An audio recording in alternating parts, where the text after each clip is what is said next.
what's up guys, it's Lego Hobo 910 here with another Lego video. And in this video, I am reviewing set number 76082, the Spider-Man Homecoming ATM Heist Battle. And this is the smallest set in the Spider-Man Homecoming line. Spider-Man Homecoming is an amazing movie. I recommend you see it. It's really good. But now let's get right into the review. So our first build here isn't much. It's just a motorcycle, the kind of racing body motorcycle in lime green, can fit one singular person. Gold wheels, silver body, black tires. Fairly basic motorcycle. Now let's get into the main build here. So here is the bank with the ATM in it that the villains in the set are robbing. It's a fairly simple build, and it looks well. It can easily open up, but I'll get into that a bit more later. First, there's a bit of a feature here.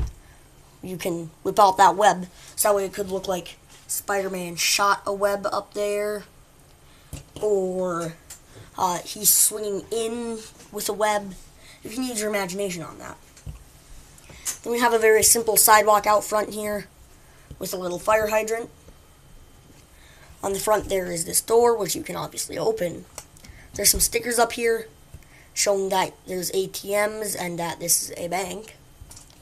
And then if you just push down on this, it will launch out this window, which has some nice cracking and web stickers on it.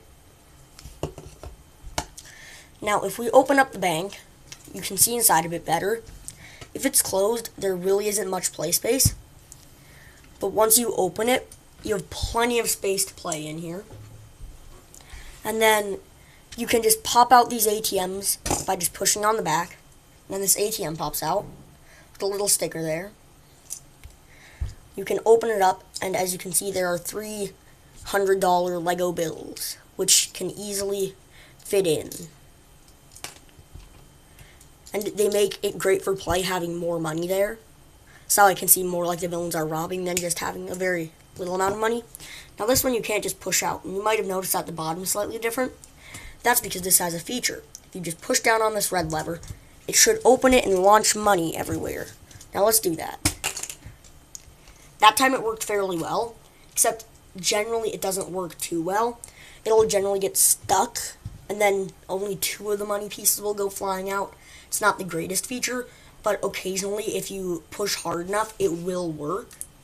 Though my only complaint about this is I wish that it would actually launch the ATM out. Like, not have it hinged. Have it actually shoot the ATM and a bunch of money out. Now, to put the money back in here, it's a bit harder. It's a bit more of a tight fit. Kind of need to put 2 right next to each other. And then 1 on top like that, which sometimes is kind of hard to get. But overall, I think the inside of the bank is fairly decent. You can rip out the ATM and have it be pulled away by the guy with the chain here on the motorcycle. I definitely prefer that over the other one, having the ATM actually like pop out. I feel it's better. Yeah, overall, I really like this main build, and now let's get into the minifigs. The first minifig is the Spider-Man Homecoming Spider-Man, which is, I'm pretty sure, a slight update over the one in Civil War. It's not that much, though. It's just a little bit on the wrist. But overall, it's basically the same minifig, who is still great, with the dual molded legs, and all that very detailed printing on the torso and on the face, and printing on the arms and the back. Overall, very detailed. And he also comes with 3 of these new Power Blast pieces in white, which, if you haven't seen before, they are the Lego's newest superhero play feature over the Super Jumper. And these work much better, and they don't damage the fig. If you just push there, it shoots them off. And I really like that. It works much better than the Super Jumper, and it doesn't damage the minifig. Plus, it can also look cool if you're making a comic book or such, or a stop motion, if you get them in the transparent colors, it looks kind of like they're punching someone, you know, like a freeze frame of them punching. It adds a lot more motion and effect and life to it, especially on the Iron Man figs with the trans blue. It looks like they're swinging their fist and punching.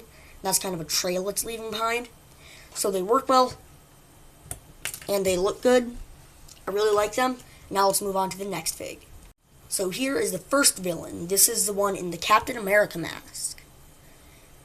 As you can see, he's a fairly simple minifig, though I do like the new mask pieces for Avengers. It will be great if you're doing like a Halloween mock or a Halloween stop motion Halloween sort of anything. He has the big kind of drill gun, which then has a stud shooter on top. If you don't know, you just press that and it'll shoot the stud. And it does come with an extra one of those studs. 2 of them there. And then on the side there's an orange, which is the Department of Damage Control, item AF15. Then on the other side there is just a grate piece there. And then they used the fairly standard gun piece with all the studs on it to connect all those various pieces. I like this gun overall, it's fairly good. And then here's the torso, just a plain black leather jacket with red under it. There is very minimal printing on the back. He has this kind of dark blonde hair. If we take that off, you can see the face printing a bit better with the goatee there. Then if we turn it around, here's the face after Spider-Man has caught them and beat them up. As you can see, he's no longer wearing the mask and he's all black and blue. So next we have the one in the Hulk mask. And as you can see, his mask covers much more of his face. And then he's wearing a more kind of generic robber outfit there with the gray and white stripes. And then the black leather jacket. It looks kind of like he escaped from prison fairly recently. He has this kind of generic ray gun piece with a long purple chain attached to represent his Shatari technology. Let's just remove that. His dark tan legs. And he has this black hair piece there. Turn him around. He doesn't have much printing on the back either. Now I'm going to take off the hair. And then you can see his face a bit better. Now if we turn him around, there's his face after he's been caught and beat up by Spider-Man. Sadly, there are no minifigs for the Iron Man and Thor robbers, but I feel that was smart because having 5 minifigs in this small set would be ridiculous. So I'm fine with them leaving out the Thor and Iron Man, and besides, doing the Iron Man one isn't hard. Just put on an Iron Man helmet on a generic person, give them a leather jacket and some pants. Shouldn't be too hard. The Thor one's a bit harder, but I'm fine with them not including those 2 because they already have 3 minifigs in this set, and having 5 would be pretty ridiculous. So overall, I really like this set, even though it's fairly small and simple, and I feel for people with a lower budget who can't get the other set, this one is a great way to get the new Spider-Man. You may not be able to get Vulture and Iron Man though, but you do get 2 villains to fight and a good place to fight around. And before I leave, all I got to say is, you forgot your PIN number? And peace.